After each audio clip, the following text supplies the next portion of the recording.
ইনশাআল্লাহ আমরা এখন থেকে আমাদের কৌশল নির্ধারণ করে কোনো অপকৌশলের রাস্তা আমাদের ধরা লাগবে না, কৌশলই যথেষ্ট হবে ইনশাআল্লাহ। 10-12 হাজার পর্যন্ত ভোটের ব্যবধানে যাদেরকে হারানো হয়েছে, এটা ইচ্ছাকৃত। 2-1 জায়গায় ঘোষণা দিয়েও তারপরে ব্যবধান করে দেওয়া হয়েছে।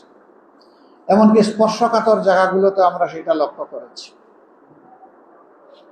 এবারকার নির্বাচনে আইন শৃঙ্খলা বাহিনীর সদস্যরা প্রকাশ্যে বড় মাপে আমাদের বিরুদ্ধে তারা কোনো অবস্থান নেয় না, বরঞ্চ বিভিন্ন জায়গায় সাহায্য যখন আমরা চেয়েছি তাদের কেউ কেউ সিনসিয়ারলি আমাদেরকে সাহায্য করেছে। আমরা চলাফেরা করি এই সমাজে, তারাও এই সমাজের মানুষ, বহু জায়গায় তাদের সাথে আমাদের ইন্টারাকশন হয়। বাহিনীর লোকেরা বলে যে আমাদের আশাটা পূরণ হলো না। আজকেও বিমানবন্দর দিয়ে আসার সময় এরকম লোকেরা বলেছে। আমরা বলেছি এটা হতাশ হবেন না, বাংলাদেশের মানুষের মুক্তির লড়াই আমরা চালিয়ে যাব, আমাদেরকে কেউ থামাতে পারবে না ইনশাআল্লাহ।